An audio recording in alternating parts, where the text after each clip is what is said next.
Open your mind to the way, the conscious way, the way of conscious mindfulness.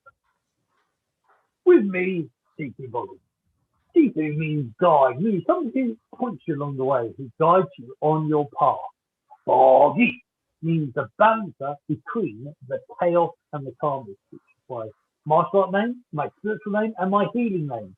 And for the last 39 years, I have been studying the Taoist art. The Tao means the way, the path, the balance. And I've been studying arts like Tai Chi, Qigong, Guitar, Tween art, Chinese massage, acupressure, 5-element cooking, 5-element theory, the I Ching, the Tao Te Ching, and many other different strategies and technologies to help the people balance their own personal way, path, or Tao. And I've helped people with chronic pain, fibromyalgia, migraines, many other ailments and injuries, but I've also helped healers, light workers, life coaches, Reiki masters. I've helped giving them techniques to supercharge themselves and ensure they never burn out. So that's who I am and what I do. What this show all about? Well, this show is the way of a regular weekly on a weekly regular show on spirituality and science, balancing health and well-being with mind, body, and spirit. With a Taoist twist. What does Tao mean again? It means the way, path, the balance. Now, this isn't a normal show. Surprise, surprise, anything with me in it isn't normal. Each week we either have a subject or a guest. Today we have a very lovely guest that's been on the show before, and our goal, our aim is to have an open discussion to help us all find new ways, new techniques, new DAOs or new techniques to balance our own DAO. Slightly off today, but anyway, we're all good. So I did turn your mic off, Rhonda, so turn it back on. So good morning to you. How are you doing? Good morning, Sifu. I'm so happy to be here again. It's so lovely to see your smiling face. You always put a smile on my face. And when we have you on our show at Spirit Sessions, View of the Light, with my two co-hosts and good friends, Teresa Warren and Bex Marie, we just love having you on our show as well, because you bring a brightness and a lightness and an energy to our guests. And I think what's going on in my world is Spirit Sessions. We were on our 4th season. We've been having lots of powerful guests coming in, and everybody else. We've just had so much fun just exploring the world of light workers and bringing them to our audience. And we find it very satisfying. Our audience base is growing, but at the same time, we have a core audience that feels like family. And Teresa and Bex bring in so many different places. I am a Reiki master. That's where my roots are. I've been a Reiki master teacher for about 20 years now. That was my gateway spiritual, I call it the gateway drug to spirituality. Reiki opened me up to so many other things in my life, or actually confirmed so many other things in my life, that things that were always sort of there in the background confirmed that they were real to me. That being God was real, that being there was a source power, that being that there was intuitive gifts I had. There was all sorts of different things that I, just a general awareness of the world opened up when I became a Reiki master teacher, and realizing that it was in everybody around us as well, that there was that connection between everyone as well. With that Reiki, you could feel it. It's sort of like in the movie Star Wars. And like the Force is with you. That's what I always describe it to my teachers, is that the Force is with everybody and everything, and we have that connectedness. And I think when you're attuned to Reiki, you feel that right away. You feel that connectedness to everything, and that's really helped me along my path in developing. And all these guests that we've been bringing into Spirit Sessions really open you up to all the little corners. It's not us and them, it's all of us together. We all have little parts to play. It's like a worldwide web of light workers, and we all are integral to up leveling the planet and up leveling each other. That's the way I feel. I don't know. What do you think, Boggie? Oh no, I definitely agree. I definitely think, yeah, it's we're all part, we're all interconnected. We're all part of the, well, the same team, and it's, everyone is a Sifu, everyone is all guide, and we're all here to, sort of help each other and learn from each other, and it's a very cool thing. It's a very very powerful thing. Um, so I mean, what have you guys? Yes, 4 years now. I mean, what different like guests have you had on Spirit? Uh, Spirit? I always laugh because I always remember telling Teresa when she brought forward this idea, I always laugh and thought, oh yeah, okay, Teresa, we'll do this, but it'll probably only last about 3 months, and then it'll just kind of go away. But 4 years, and Teresa's brought in people like Diana Cooper comes in and talks about, and she comes in and she's been on our shows twice, and I'm sure we'll ask her again. We had Ruben Langdon. He just a while ago. He starred in the movie Avatar, but he also has done a documentary on meeting extra dimensionals, and he was on Gaia TV. We have, of course, we get Emily Harrison in, who's our mentor and one of our guides. She comes in and talks about all the wonderful up-leveling she's been doing. And we've luckily, lately, through Emily, been able to have the crystal skull. We call it the skull of love, the crystal skull, the one that was sort of the Indiana Jones and the Crystal Skull movie was modeled after that story. We've actually had the crystal skull and his keeper, Bill Holman, on twice. And hopefully again, because he kind of likes getting the skull out, because he figures the skull's mission is to invoke peace in the world. And he has his own little meditation channel on full moons and on new moons, where you can go and join his meditation group for world peace. And oh, so many people have come on lately. We've just been so excited, and we hope to get more and more and more people coming on. This week we have Stephanie Elaine Golden Falcon, and she's a quantum artist. So we get all sorts of different people from all different genres of the light worker world coming on. So it's really quite interesting. No, that is very interesting. It's really cool. Yeah, 'cause I remember the beginnings of it. I remember when you guys first started, and I always thought, oh no, this is a good idea. I like that. And you guys have done really really well. It's great to see that you're still going. You're still going strong, which is all good. And I mean, like your journey itself, what have you done, in the last 4 years apart from the show? How are things, like with last year, what have things dramatically changed, from It's been, my personal life's pretty busy right now. Still, I'm working from home because of COVID, my normal 9 to 5 job. So that takes up a little bit more space than it did when I was just going to an office and coming back.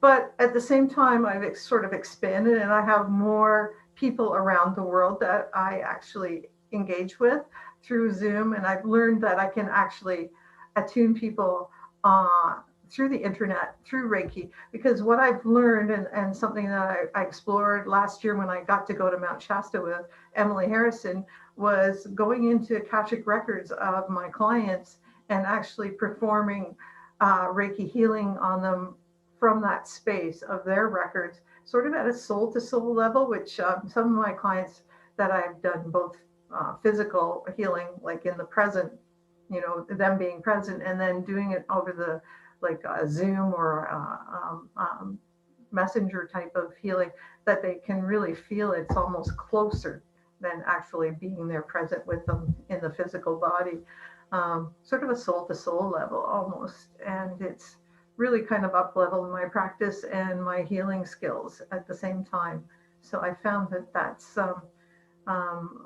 one of the big up levelings for me, and it's really brought online my intuition too. It's more and more times I'm going, oh, that's interesting. I was right.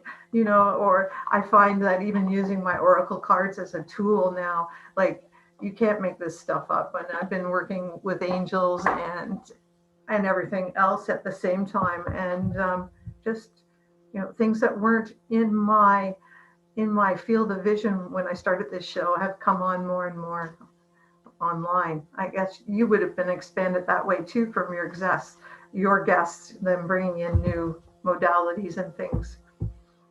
Oh, very much so. Yeah, it's definitely yeah. The more it's very much a Taoist philosophy of the more you add, the more you grow. It's I think some people sort of think, oh, you must only do one thing, and you stick to that one thing, and it's not true. It's that we grow through life. So, the more experiences you have, the more you grow, and your healing modalities, whatever you teach, is exactly the same. When you even things that don't seem to be the same. The samurai were notoriously known for they would look after baby trees, bonsai. They would do painting, calligraphy. They would do tea ceremonies, and each one of those would add their role as a samurai. It would actually add and grow, and so that's what happens is that everything you do enhances everything else you do, and as you pick up more stuff, and because I've done the course with Emily Harrison, the Akashic Records as well, and yeah, everything you learn, it adds a new flavor. It's like it's like a good soup or good a food that when you add something else, it adds to that flavor, and it encourages more things to happen, and it helps it helps the client, but it also helps you as well, and that's why it's always good to do new stuff and add more stuff to a degree. And then hone in what you've learned, what you've done as well. It's good to focus on that too. So it's all good. It's all good indeed.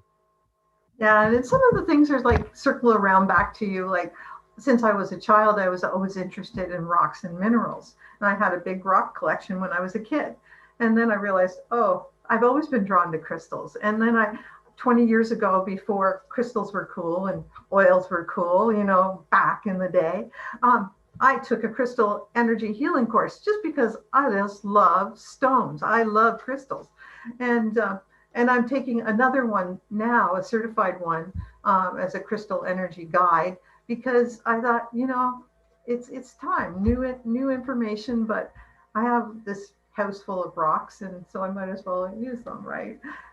My husband's quite tolerant of all this stuff. I'm always picking up things here and there, but it's way cheaper than diamonds and pearls, so he's okay with that. So, yeah. Oh, I love that one. Yeah. Darling, it's way cheaper than diamonds and pearls. You just keep buying me crystals. I like that. That's cool. And what the whole thing of is like now there are they've used crystals within I mean we've used crystals on phones or watches for a long time. You have the crystal charged watches. But the whole point that the crystal, they now know that crystal could actually store information and data, which then goes to things like the crystal soul. Is that people have said that touching the crystal soul, they get images and information comes through, and they would, or even with certain crystals, that certain things or certain energies would come through, and the ancient knowledge would say that crystals were a storage device, that they kept information. They were, they stored consciousness, they stored information. So from crystals, you could pick other, information up. You could come up stuff, and it's funny how, for me, a lot of the ancient stuff, the ancient knowledge that people think is very woo-woo and that's all made up. When you actually look into quantum physics and science, they're actually proving what the ancients said. They're proving all the time. There's more and more information proving that. And I've said this quite a lot. Like the last. Well, from the 90s, I was working in the Fortune 500 or 100 or the SP 500, 100 index businesses. and I know they use psychics. I know they use remote viewers. I know they use feng shui or feng shui, what you want to say, practitioners. They use crystal healers. They use lots of stuff that in the rest of the world we think, that's new age or that. But the new age stuff is old age for starters. New age. It's old age. And I mean, all we have to do is look at what we're talking on now, right? We're talking on a medium that goes through energy. And who would have thought 20 years ago we would have been able to do this except on Star Trek? And we thought that was far-fetched. But of course, there's crystals in our computer. There's crystals in our computer screen. We think we're so smart, but they were smarter before us and they've found better ways. We're just sort of catching up. It's like looking at the computer and comparing it to the pencil. And I'm sure if we went back in time wherever they were in Atlantis or what, they'd look at our computers and compare, the computer's like a pencil compared to what we have. And I'm sure I spent lifetimes back then working with crystals because I have some little flashes and who's to say I haven't, and who's to say that's wrong? If it's a thought, it's energy, and it got there somehow. I don't believe you just make stuff up. I believe that energy comes from somewhere, and it's probably part of you, and it's a remembrance. Well, it was Einstein that said that energy can't be destroyed; it can only be transformed or transferred. And that led to the idea, well, if everything is technically energy, atoms, everything is frequency, which is energy, our consciousness is energy. So therefore, where does it go? Where, if it can only be transformed and transferred, where does it go? And again, going back to, I mentioned it in the show quite recently, that there's actually case studies in India, Africa, and China, where each one's got between 1,500 and 2,000 case studies of children who were saying, between 4 and 6 years old, who were saying, I remember being, I remember being a man, or I remember being a woman in this village, and I had 3 kids, and this and that and the other. And these scientists that actually went off to these other villages, went to places, found these places that they said that they lived, and investigated. And there is over, like I say, I think they're almost all near 2,000 at least now, but they were between 1,500 and 2,000 cases of evidence-based cases of that the child said this, and this was convert. It was all confirmed, and so this whole idea of like reincarnation, where people say, "Oh, I'm not sure I believe in reincarnation." Well, the science, 6,000 cases is in essence that's enough evidence to prove something is a fact. Within science, and there's also interesting things like up to the 1400s. Which always gets you in trouble sometimes. But up to the 1400s in Christianity, in the Christian faith, was reincarnation. And there's still certain lines of it left in the New Testament. Like when the great wind came in and there were people talking in different voices and different languages and they were here and there. I remember my minister talking about it, so that's sort of like reincarnation and everybody's come back and, like transported in and transported out as time travelers and people coming back.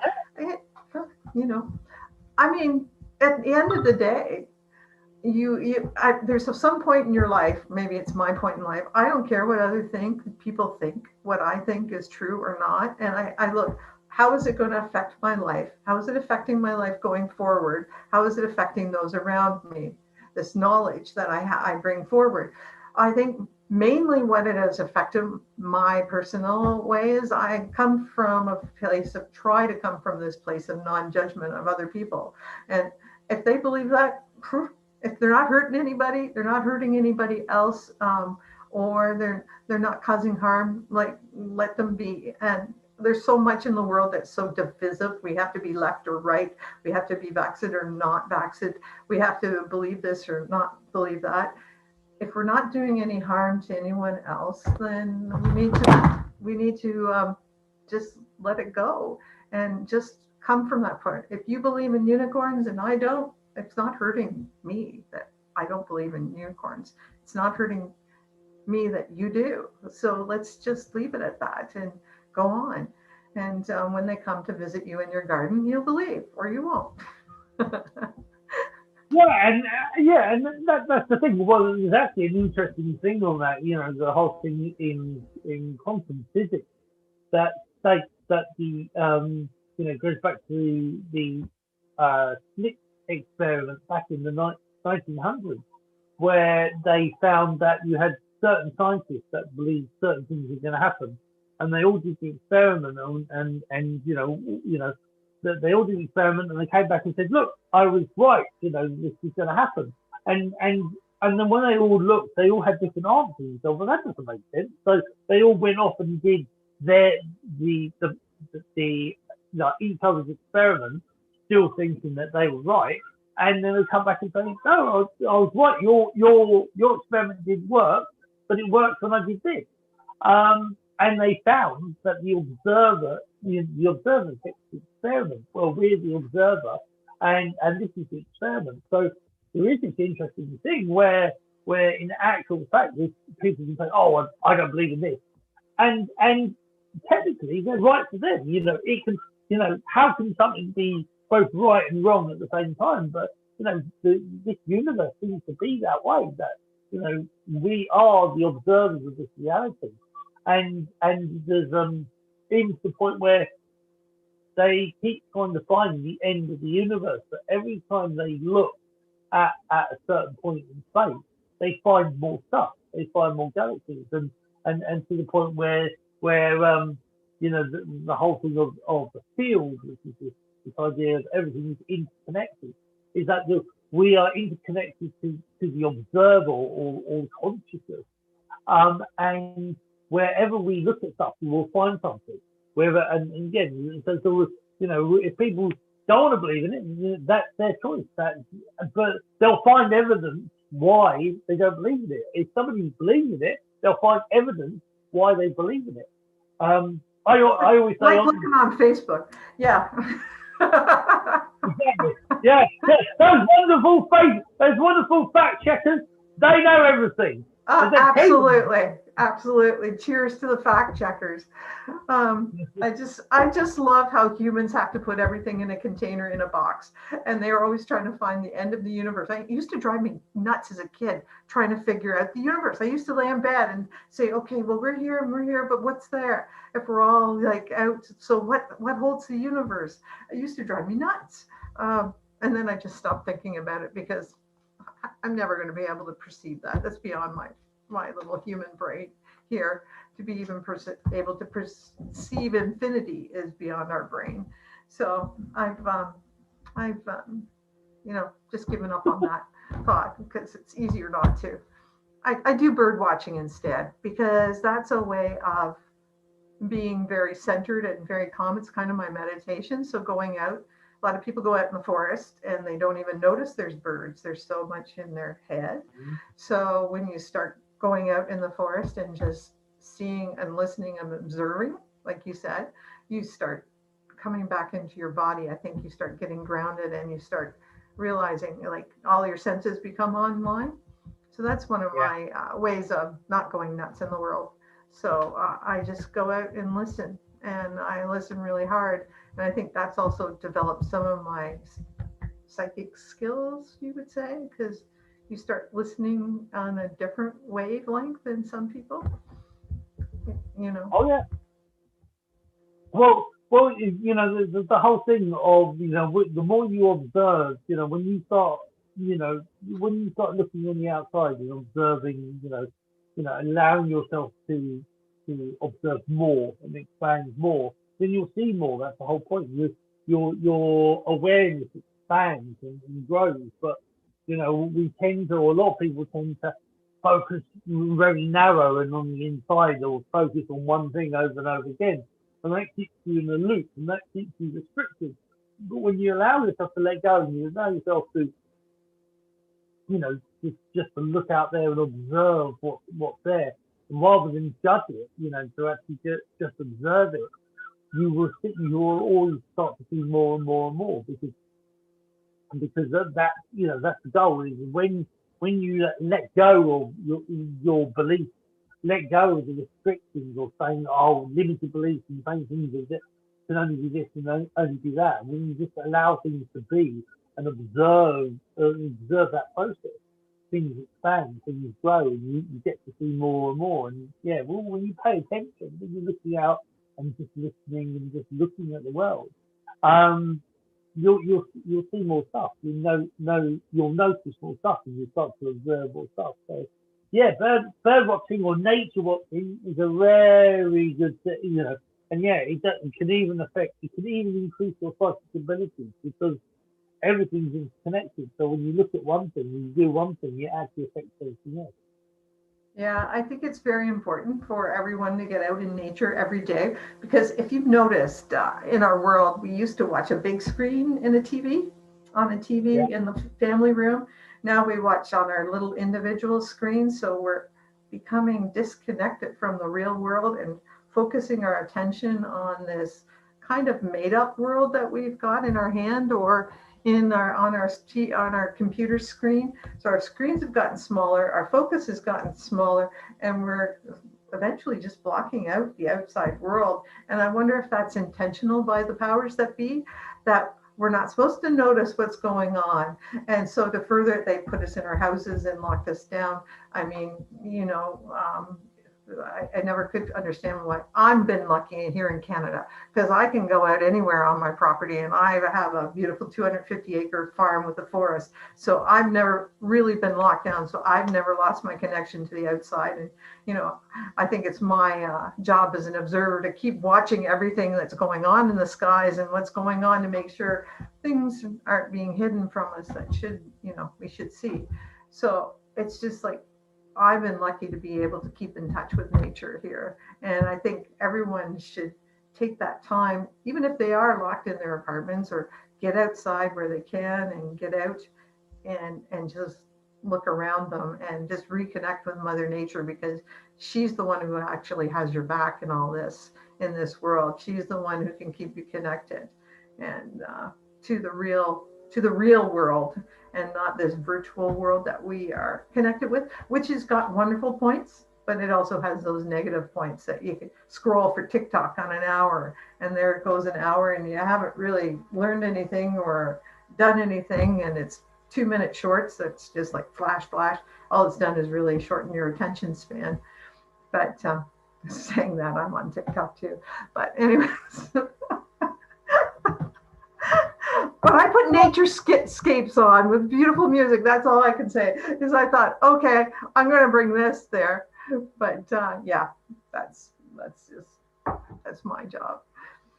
Yeah, and it's all about balance, isn't it? It's all about. I mean, it's quite funny. I don't own a TV. I mean, there's certain things I do watch on my small tiny screen. But at the same time, half the time I'm traveling about, or I definitely like, because I now live near the coast. I moved from London down to the coast, Worthing in the UK, and one of my biggest passions is sitting by the sea, and then having music on, or even like watching something, but at the same time I'm hearing that ocean and watching the world go by as well, and I do love it. I've always been a watcher. I do like watching people, and I love sitting at a cafe and just watching the world go by and observing people. And I think that like I said, it's not about cutting out everything from all technology, because I think technology is an awesome thing. I mean, you're on the other side. You're on the other side of the pond, for goodness sake. I'm in the UK. Who says we can't time travel? You're 5 hours ahead of me. So I'm traveling back in time, talking to you. Yeah, and that's the whole point. It's technology is an awesome thing, but it for me, it always goes back to Tao. It always goes back to the balance. Is finding that balance between technology and nature. Finding that balance between doing set things, doing thoughts, but then just allowing yourself to just be and do what you need to do at that moment in time. Go with the flow. I very much believe in that balance. I very much believe in having that. I mean, to the point. I mean, I've got people. Like I say, I live in London, work in London right now, and live in the coast. And so I have about 6 hours. I travel about 6 hours a day to work, 3 hours there, 3 hours back. Wow. And some people say, oh, that's too much. But when I get on that train, I can read, I can watch something on my tiny screen, I can watch the world go by, I can sleep, and I've always got something to do. And a lot of the time, when I used to live in London, I could easily spend 5-6 hours sitting there doing very little, and get caught up and stuff. So the whole idea of being on a train is that, well, if I'm going to do very little, or if I'm going to be watching something, I might as well be watching something or reading the book. I might as well be reading the book while I'm going somewhere. So the whole idea is that I'm actually doing two things with one move. Hitting two birds with one stone. Multitasking in a way. Yeah. In a way. And I always loved traveling. Traveling was always a big passion of mine anyway. So the whole idea of I get the London experience. I get to work in London and do what I do in London, but I get to live near the coast as well. And also the fact, because I've had this conversation with my brother, and my brother thinks I'm mad, doing this. Because he says, "What? Then all you do is get home and sleep." He says, "Well, yes and no. I have that an hour. I go down, sit by the sea for an hour when I get back, and that clears out any of my tension, any of my worries. Then I go to bed, get 5-6 hours sleep. That's all I need. Get up and go back to work. But I'm happy. I'm very relaxed and happy, and that is supposed to be what it's all about. You're supposed to work to live, not live to work. You're supposed to find whatever your passion is.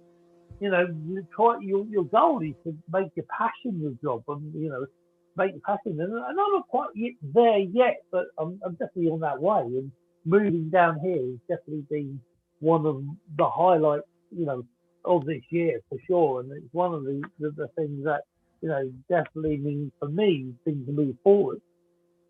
Because 3 hours on the train is nothing to get to the coast. I had just spent 6 hours on a plane to get to the other coast of Canada for a wedding, and it was gorgeous, and it's a long ways away. So I won't do that every week or every day, because it takes a whole day to get there. Well, it takes half a day to get there and a whole day to get home. So because of the 3 hours difference, but the ocean is. I was at the Pacific Ocean, so it was gorgeous being up there in northern Canada and the Pacific Ocean on the beaches, and it was lovely. I can see the call of the sea. I can understand that for sure. Yeah. It's a whole different vibe, for sure. Very much so, and it's one I very much enjoy. But anyway, enough about me. So I mean, we saw it a few years ago now that we said it. So, but how did you get onto this path? What started you on the path of the Reiki and the healing? Where did that begin for you? I have to say I've always been like a healer in a way. I've always been working with my parents. I always end up with all the animals in the neighborhood to fix, because we weren't allowed pets. I'd always end up with, my dad even brought me home a duck that was covered with oil once when I was like 18. Here's a duck I found near where I was working. Can you fix it? So but that's always been sort of a thing. And I also almost became a nurse, but I decided not to. I decided to learn how to breed and train horses instead. So that's why I'm an accountant in accounting now. But anyways, so I think what really drove me to this was my mom had been really ill for about 7 years. I looked after her till she died. And I thought, well, people had told me about energy work, and I thought, well, that's really interesting. And I remember my friend had said, oh, here's something called Reiki in this book. Maybe it might, after my mom had passed, maybe you might want to try that. And I looked at it. It was one of those little squares in colleges with about 3 sentences. Hadn't got a clue what Reiki was. Didn't know anything about it. Oh, well, you take level 1 and then you can take a practitioner course. Okay, I'll do that. So I went to this college course with my friend. She found out you had to touch people and left about an hour into the course and left me with these other 20 people learning Reiki. And it was a very interesting course. It was the first time I had experienced Reiki. And so I took the course and was attuned to it. And I met a neighbor there that I kind of knew. And I came back and did my practitioner course. And then about 2 years later, I decided, well, all this time I didn't think I wanted to become a master teacher. I thought, I think I want to do the master teacher because I'd used Reiki a lot on my friends and my relatives. Mainly it was for self-healing, but I'd used a lot, even on my father who had the heart operation. I'd used it on him. And I said, well, you know what I think I'm going to do? I think I'm going to go through for my master teacher just to get the ability to channel more energy and that. So I went, and my neighbor friend was there as well, went to the same different master, same course. And we decided, yeah, we got attuned. It was a whole different vibe in this with this master, and we got a lot more out of it. And we said, well, maybe we'll teach a class together. So we taught classes together for about 15 years. And this was at a time when in our area, Reiki wasn't known. There was nobody that really knew what was going on. I mean, you had to explain it to everyone you met and actually demonstrate it. So it was fun. And now my area, I don't know how many Reiki masters have come to my little township and my little rural area. It's sort of like now it's a hub. It's like there's a whole bunch of us around here, and they're not my students. They just kind of migrated here. It's so much fun. It's so nice to see that it's growing. Kathy and I always just said we'd like to have everybody in the world at least have level 1, and it would be so much better world. So that's how I've caught this far. I agree. I think it's actually one of the things I always said, learn basics in energy work, learn first aid, and also learn basic food and nutrition and cooking. If everybody knew that, because the first aid was always, because there was one person. I remember driving to Richmond Ice Rink once because I was a great ice skater, and there was a group of people at the side of the road, and somebody was in his car, and a group of people around didn't know what to do, and the person had passed away, but their airway was blocked, and all somebody needed to do was just lift up their neck, their head, and it was like that thing of just one simple thing could have changed that whole scenario. And I found that with energy work as well. When you sort of even just know the basics of energy work, you see things in a different way. You see emotions, or you're getting angry or frustrated. You suddenly realise it's a blockage. Your body is blocked, and that's why that energy is building up. You're getting angry, you're getting frustrated because your energy is blocked. And if you just do certain things, or even just breathe in a different way, you can, affect your whole emotions and whole mind. And so it was things, very much like that. Is that if I ruled the world, there would definitely be certain things that everybody would learn, just the basics.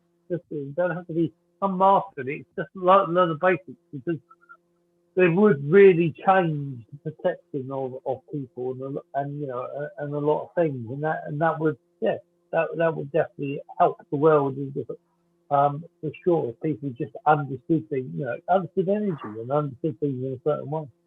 Yeah, I think a lot of those things are more important than knowing calculus for sure. Or some, like, because I still can't remember my grade 13 calculus. But yeah, like, I mean, that's what, as being a mother, like in Canada, you teach your kids two things. You teach them how to swim and you teach them how to ice skate, because then they're good for both, right? So, and also how to cook and how to hang up laundry on the line. Those are the things you have to teach your kids how to do, because then they're pretty much, and first aid. Like you say, we all took the first aid courses here when we were kids and taught them in school and whatever. So, yeah. They're not, they don't do that here. First aid is not, I would definitely encourage anybody to, just learn basic first aid. It just means that, if, you saw somebody, rather than panicking, rather than have that fear, you could, what do I have to do? I'll just, that simple thing, just understanding a couple of little things. And that's why, I think everybody should learn to ice skate. I live in England and we don't have many ice rinks, but I still think everybody should learn to ice skate. Well, I can't skate very well, but I have to say, but my kids can. So, I was the third of four girls, and I was a kid. We only had one pair of ice skates, and they weren't very good by the time they got down to me. But no, I'm not. I can ride a horse, but I can't ice skate very well. That's all I can say. But, yeah. So I got a card for your audience if you like. Yes. I put on. Yeah, I pulled out this. This is from Kyle Gray's deck, Angel Guide, and this is one of his newer decks. And I don't know if you can see it. Let me put it out here so I can get it not so shiny. It says, "Do the work." So. Everyone who's been putting that off, whether it's meditating or breathing or going walking or learning how to ground, it's for your own, it's very yellow in the center, and I always think that's working on yourself. That's the sacral.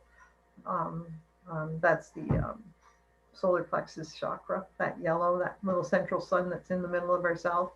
That teaches us this is how you can make sure you feel good enough. You have to do the work, which means you can't just rely on things to happen. You have to do your meditation. You have to do your journaling. You have to do your self-care. And that's doing the work. That's all that's required of you, is to do the work. And part of that loving yourself is by doing that work. It's taking that time to eat properly. It's taking that time to go for your walks. It's taking that time to ground in nature. And that's the work that you need to work on to make yourself feel better so you can be a light in this world. So that's doing that work, sort of like what you do every day. You do that self-work and you put on this program, and that's how you share your light. That's doing the work every day. And that 3 hours that you have, that's commuting time, it's like the downtime. That's your meditation time. That's your time to be able to, it's a great time to have that little slot in the day, like where you can, this is my time to do the work on me. Yeah. Because if you want to see a change in the world, you have to change you first. Be the change, right? You have to be the change. So. Yeah, everything on the outside is just a reflection of us in the center, and so that happens more than I think people think. Or a sort of a version of that is, like if you wake up the wrong side of the bed, as the saying goes, and you're a bit grumpy, or you stub your toe, and that grumpy energy, or that continues through the day. But if you wake up, happy and cheerful, Bruce Lipton from with epigenetics, he calls it the love effect. That if you're in love, everything seems a little bit better. Your rubbish job seems a bit better. The route to work seems a bit better. And it's all about perception. Is that because of that perception of you being in love changes the outer world you see, and so the whole idea of doing the work, when you clear stuff, you allow more things to happen, and say, or you do your energy work and you do your meditation, that allows more stuff to happen. That's the whole point, is that everything's connected to something else, and doing the work allows you to be more of who you really are. Yeah, and going to see healers, even if you are a healer, is really important, I find.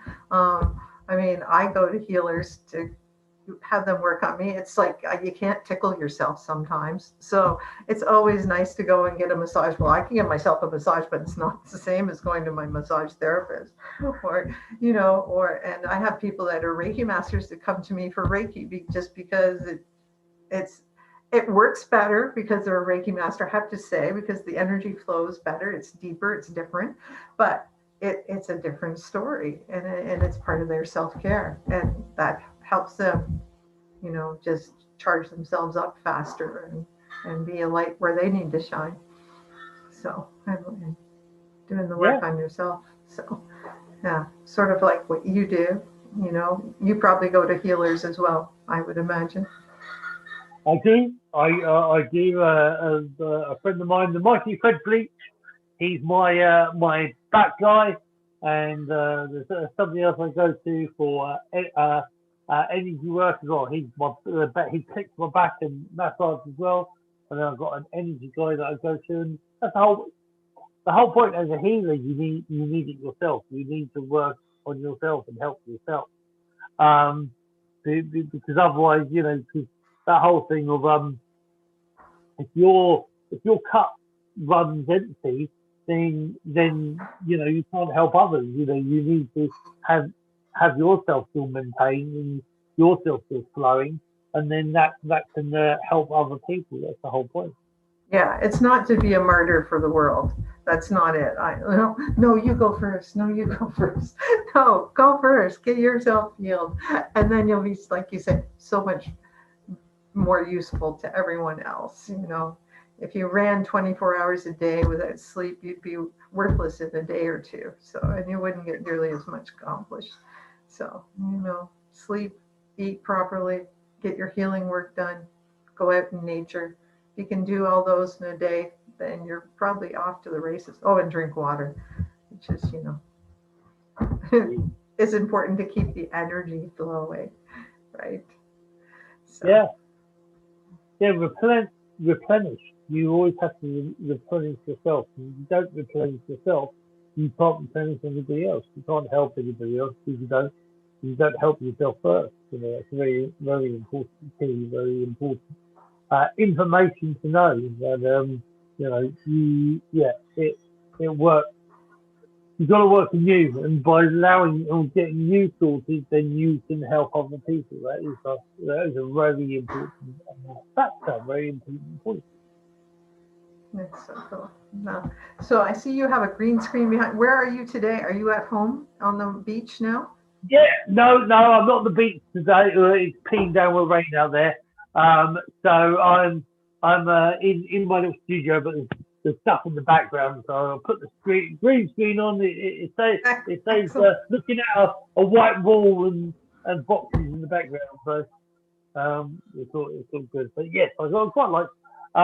It's quite cool with the green screen. So I've got this one, and then also so very quickly do it without. No, it's going to take too long. So I'll press the wrong button. That's what it is. Oh, there we go. So yes, I have this one, or then I can go. Oh, there you go. Oh yeah, that's awesome. That's awesome. That's the one, or with a click of the switch, is that I'm in space. Oh, awesome. Yeah, that's right. Well, mine's pretty low tech. It's just a banner on the wall. So, and then you make it tight so nobody can see the mess of my rest of my office, my work office. That's great. Everybody thinks it's perfect in here. So we'll just leave it like that.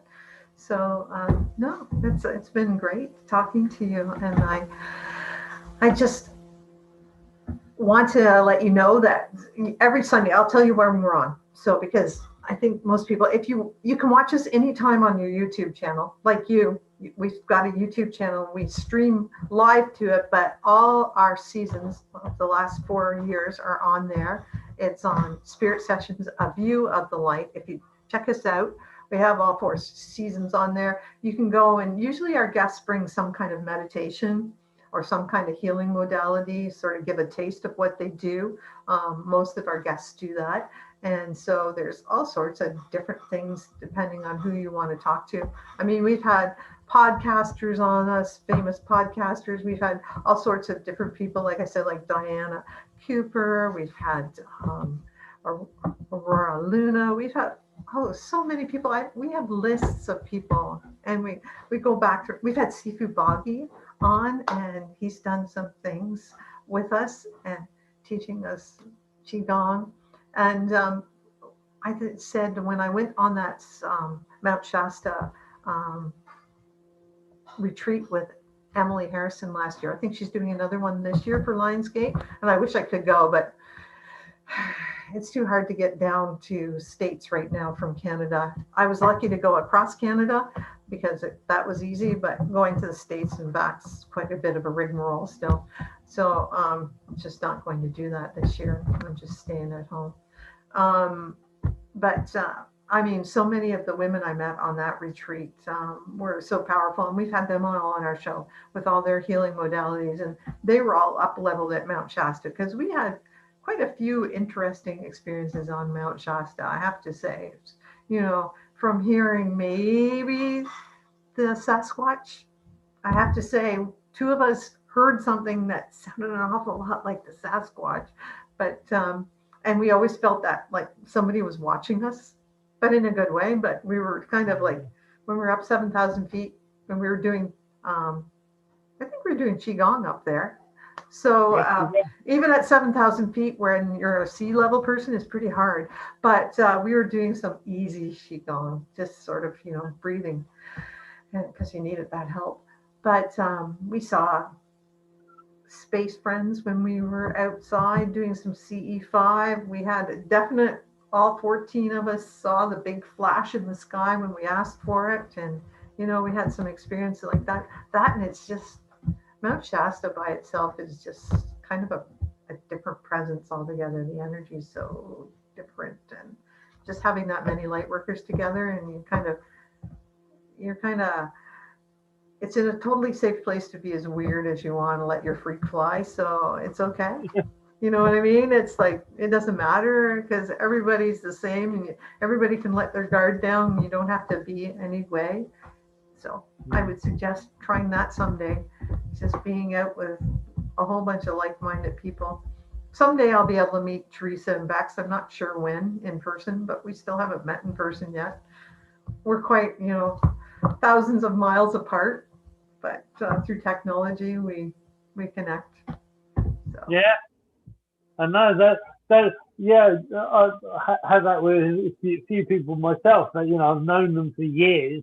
And yeah, I've never physically met them, but you know, I know them very well online. But yeah, it's an interesting. But that's what I say with technology. You know, it does have its good points where, you know, like you can know somebody and know them well. You know, and yet they live on the other side of the world, so you never physically met them, but you know their personality, you know who they are. And you can actually feel their energy, Sifu. And I have to say that there was several of those women that I have known for years, but had never met in person. And it was just like, I knew them. Like, it wasn't a strange thing. It was like Robin McClendon and Emily and Katie and Kat, which like, oh yeah, just meeting friends that you've known all your life, because they didn't feel any different in person than they did online.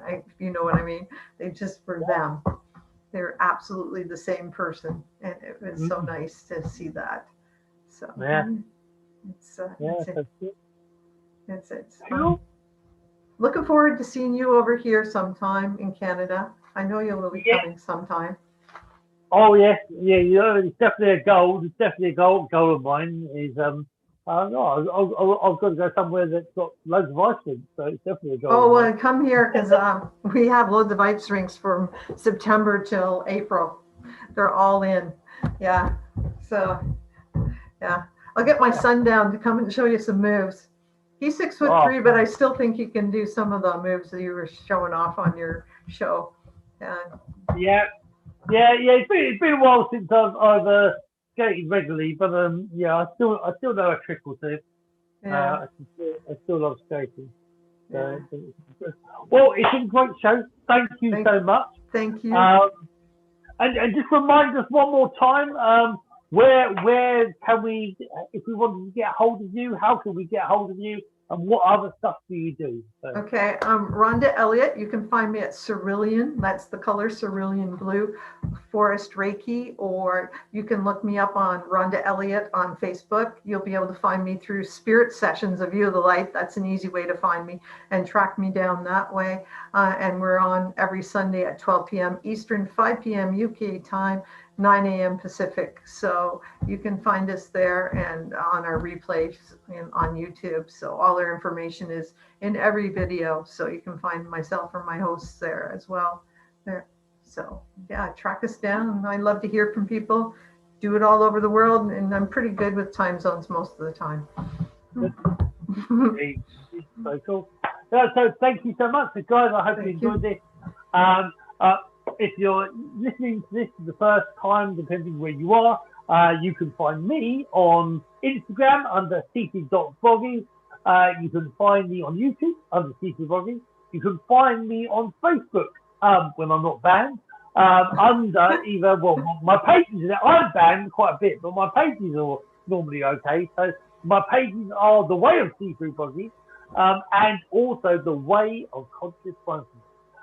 You can also, you may be listening to this as a podcast, and if you are, or if you'd like to, they are on Bringing to Life Network. Oh, sorry, Back to Bringing to Life, Back to Life Network, and as well as also on Spotify, and you can also find it on YouTube as well.